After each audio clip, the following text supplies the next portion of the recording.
Good morning, everybody. Good morning. It's JPR, and today we're going to be talking about the Kalos League for the Pokemon XYZ anime. If you have not been keeping up with XYZ lately, holy crap, you need to be. Here's my episode guide. Go watch the whole series if you haven't watched it at all. It is the best the Pokemon anime has ever been, so just go do it. But anyway, we just got some scans along with new episode titles giving us some details to get hyped for about the Kalos League. So, first of all, we have 3 new titles. The first one is Heat Burst at the Ingenuity Festival. What that's supposed to be, I don't know. Maybe it's like the first, preliminary thing of the Kalos League. The next episode title is The Kalos League Begins, Mega Charizard Showdown X vs. Y.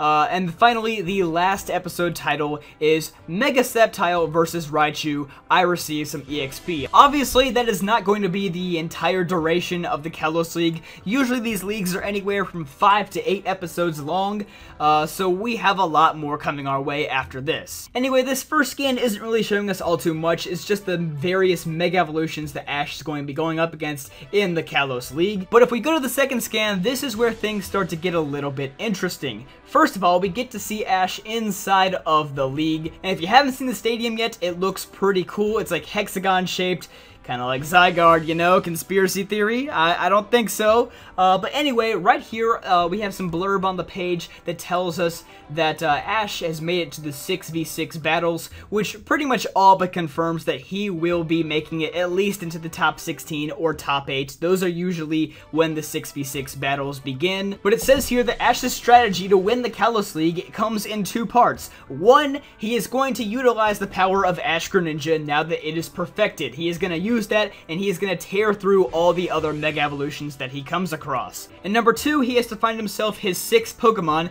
to complete his quote-unquote ultimate team. Now this is pretty important because it basically tells us that he is not going to be using Pokemon at Professor Oak's lab or from previous regions in this league. He's just going to be using his Kalos gang, and that 6th Pokemon is most likely going to be Goodra, like it or not. I could be wrong, but that's just me. Now, like I said earlier, the fact that Ash has made it to the 6v6 battles basically confirms that he will be in the top 8. Probably not the top 16 because, I mean, come on. He's so good in Kalos. It's got to be at least top 8. And then we have to look at the fact that if top 8 is where the 6v6 battles begin, and this is Ash's ultimate team, odds are he's probably not gonna lose right out the gate there with his full team. If it is his ultimate team, it at least has to win 1 or 2 matches. So Ash is either gonna be in the top 4 or potentially a finalist even in this league. At least that's what I am predicting. And heck, for all we know, he could actually win it. One very important thing about these scans is that it is not showing us that they are just dropping in a new character out of nowhere to defeat Ash like they've done for every other league. If you look at Kanto, we had Richie, who was introduced at the last second to beat Ash. Then you look at Johto, there was Harrison. You look at Hoenn, there was Tyson. Sinnoh, Tobias.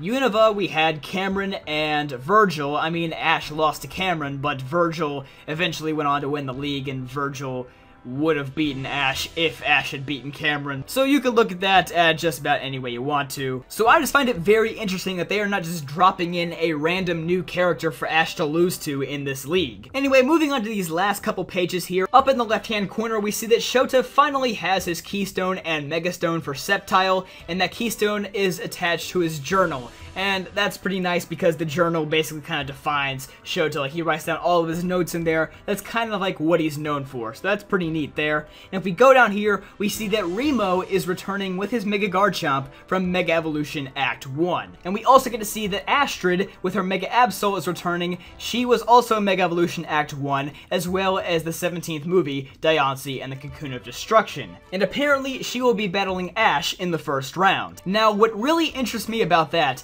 is, will Ash remember Astrid from his battle with her in that movie? If so, that movie is officially canon, and right now we only have like 6 canon movies, I think. So I'm all for the Diancie movie being canon, because honestly, we need more of those things to become canon. But anyway, it seems pretty obvious that neither of them will be a real threat to Ash. And finally, moving over here to the right, we get to see details on Mega Charizard Y versus Mega Charizard X, and I hate to be the bearer of bad news, but no, Mega Charizard Y is not Ash's. And you have to zoom way in there to see it, but it is indeed a 3v3 battle, Alon versus Trevor, in the first round round of the league. Now the big question is, how did Alon even get into the league? Because just a couple episodes ago, Alon said, no, I'm not collecting gym badges, and I have no interest in competing in the Kalos League. So there's a conspiracy theory floating around that Team Flare is actually running the league so that they can gather the Mega Evolution energy from the people competing there. So based on that, maybe Lysander gave Alon a free pass to compete there so he could match himself up against these Mega Evolution trainers. The second possibility is that Alon gets a pass to the league because he defeated Malva of the Elite Four in Mega Evolution Act 4. Although Malva never really mentioned anything about the league then, so I really don't know about that. Either way, I am super hyped for the league, so let me know down below, what do you think about these scans? Do you think that Ash is going to win? What is his 6th Pokemon gonna be? There are so many questions right now, and I'm super excited for all these episodes. Maybe Team Flare gets involved, maybe they wait till after the league, maybe Ash becomes champion. It is gonna be one heck of a ride. But anyway, be sure to rate, comment, subscribe, all that good stuff, and I'll see you guys next time.